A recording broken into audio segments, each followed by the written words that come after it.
How's it going, guys? It's Prosperity here. In this video, I'm going to be trying to make a guide helping people this week for Trials with Cyrus. This week's map is Cauldron, and I'll be explaining my own opinion on what could improve your gameplay and increase your chances of going flawless, as well as explaining the sort of strategy that I would use, as well as areas of the map that you should be paying attention to. Okay, I'm going to start talking about what not to do on this map. There is a few things I will say which I will say not to do. Otherwise, it will definitely harm your chances of winning the game. So number one, this doorway here is an absolute death trap. If you are spawning on orange side, do not push this bottom door. A lot of people might do it and they might have success with it, but I feel like about 90% of the time, it's probably going to end badly for you. And the reason for this is that the other team on the other side will spawn closer to this doorway than you will to this doorway. So they will always get into the middle before you do. And they will instantly have that, obviously, the height on you, and you're jumping in like that, and you're just going to get shotgunned, or you're going to get team shot by everybody, and it's going to go really badly for you. So please do not push this doorway if you are spawning on this side. It is really, really bad. It really is. Okay, so my second tip on what not to do is playing a loadout which just does not complement the way that you are meant to be playing it. So for example, you are using a hand cannon and a shotgun.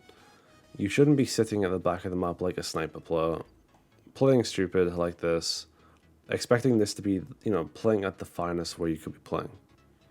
Realistically, if you are playing at this distance, you want to be playing with a loadout that's going to make sense. So for example, playing this far back would complement a sniper rifle. You always want to make sure that your loadout is going to be beneficial to the way you are playing. So if you're playing the map at distance, you want to have weapons that are going to be suitable for long distance, as well as maybe medium or short distance with it, so that you can handle any situation. But if you're playing the map at close range and you are running a scout rifle and a sniper rifle at close range or something like that, or a pulse rifle, it's going to be tough. You're going to find it hard when people are running at you with shotguns, stuff like that. So just make sure you're always using the correct loadouts when you're playing trials. So for me personally, I'm always using hand cannon shotguns, so I have that medium distance sort of range, and I have that really close range as well. Some people might find it easier to be running, say, a fusion rifle or an SMG, and they may be using, a pulse rifle, for example. This works very well because you've got that long distance, and you can also deal with the short distance of the fusion rifle and absolutely destroy people. So please keep this in mind because it is a very important thing. And if you're not playing the correct loadout to the map, because Cauldron is quite a small map and there's not many lanes on this map, I feel like you're going to lose if you're not playing it correctly. So please try to pay attention to that. Notice what you're using and see if it's like usable on a map like Cauldron.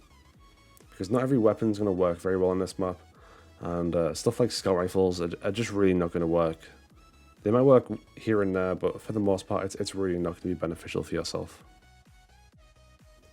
Okay, so the next tip I want to say is do not play scared. I feel like if you play scared and just say run over here and just wait pretty much for a minute and a half while the game is ticking away for the round, one, you're letting everybody charge super energy, and two, you are losing complete control of the map. So the control of the map, 100%, is this middle area. If you control this middle map, or the middle of the map, sorry, you are in a much stronger position to win the round.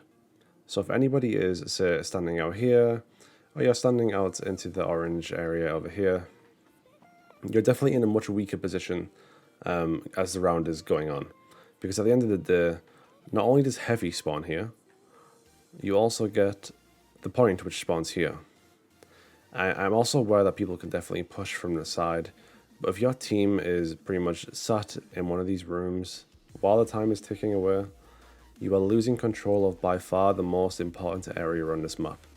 So I will always advise people to try to take control of middle. If the enemy runs away and leaves middle, then don't chase them.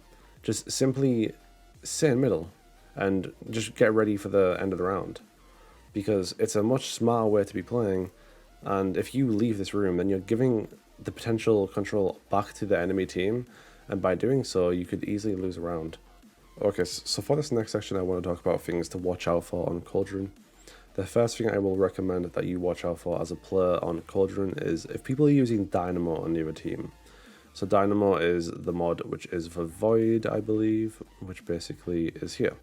Reduce the super cooldown when using your class ability near a target. So for example, if you're a hunter with double Dynamo and you are stood here, or you are stood on the other side of this wall, basically the other team will be on your radar, and they'll be also close enough for you just to do this. And then you can pretty much spam dodge, dodge, dodge over and over and over again if people are close enough to you, and you'll be building your super energy, and it's just going to be really easy for the other team if they're doing it, or you if you're doing it. So just please keep that in mind, because some people do that on Cauldron in my experience, and it can definitely make you lose a round, so be very careful of that. Okay, for the next thing I want to mention about watching out for on Cauldron, I would say to definitely watch out for snipers, because some people might think that snipers are unpopular on Cauldron, but they will be definitely aiming through these doors. So for example, if I was just to walk up after the round started and the enemy team was outside here, if I just walk out like this, there's a very high chance, I know for a fact, that there's going to be a sniper rifle probably around here or over here, just watching this doorway with a sniper. And I have seen already today many of my friends who I'm playing with just get sniped over and over and over again. So just, watch out for them snipers, because they will rip your head off. Okay, this next thing to watch out for is a very cheeky little spot which is above this doorway in the green room. People can actually climb up here, like so, and you can just sit above the doorway. So if you see someone pinging on your radar but you don't see them anywhere near you, it's quite likely they're going to be up there, so you might want to watch out for that. It's pretty cheeky. Okay, another thing to watch out for in this map as well is if you spawn here. For example, if you're being very aggressive and you jump up like this, there's actually quite a high chance in some of the matches that you might find someone just standing on here with a sniper rifle, and they're already just aiming. So basically, if you're jumping over and they have a sniper rifle in their hands, and they just see you jumping into the sky, and they just shoot you in the head, or a body shot you, whatever, and it's pretty risky. So don't go jumping in too aggressive. Same goes on this side as well. If you spawn over here and you just jump over to middle straight away, there could be a guy sitting in spawn, not moving, pretty much just watching you with a sniper rifle, because people do that in Trials of Osiris. So always watch out for that, because it can definitely cost you a round. I've died a lot of times doing it myself, so I would recommend not to do that. Another thing I would also recommend for people is don't overcommit on just one area the whole team. So for example, say you are outside, obviously you have the left door, you have the middle door, and you have the right door. But say if all of your team is watching this door only, so if all three of you are on the bridge and you're trying to kill people that are inside the door right here, inside the room, sorry, and you're all committing on this one angle. If you're on the other team, you don't have to worry about that door or that door. You can just focus purely on the middle door, because there's no enemies anywhere else. So what I'm trying to say is, if you're on this other team again, and you have one person up here, you could maybe have, one person go down bottom, try to get a flank on the other team, or maybe have the other player as well go down to the other door, and have different angles.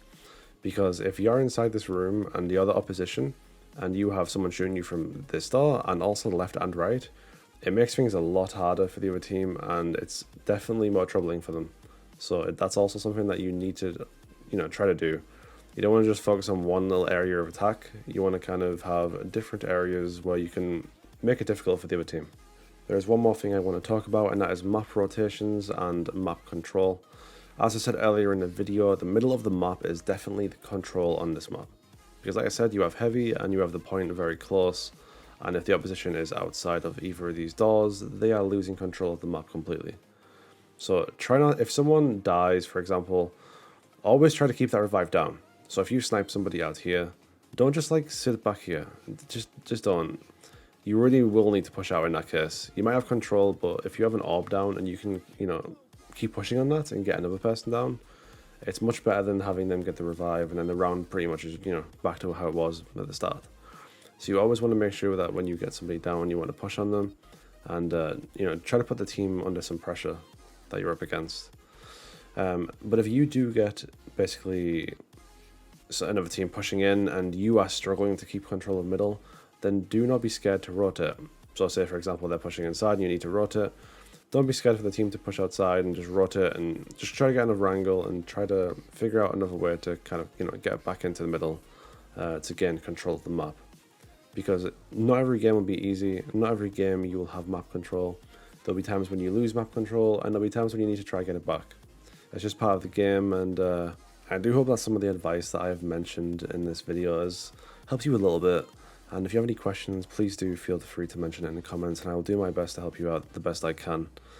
At the end of this video, I will just play some videos from my stream, some clips I've had so far this week already, and maybe they'll help you a little bit watching how I play and maybe translate into a better way than just me explaining it. I hope you guys have a great weekend of trials. I hope you guys get some flawlesses, and thank you very much for watching, and have a good one, and I hope you enjoy the clips. Can you go? Outside?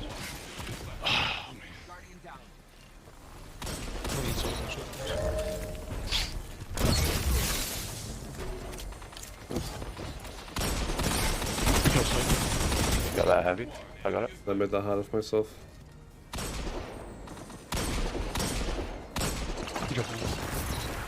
Fucking awful. Underneath. On my res. One shot. He's on my res. Fucking warrior, man. Sorry, man. I don't want to farm him. That was so good. You saying fucking resend the paddles as well.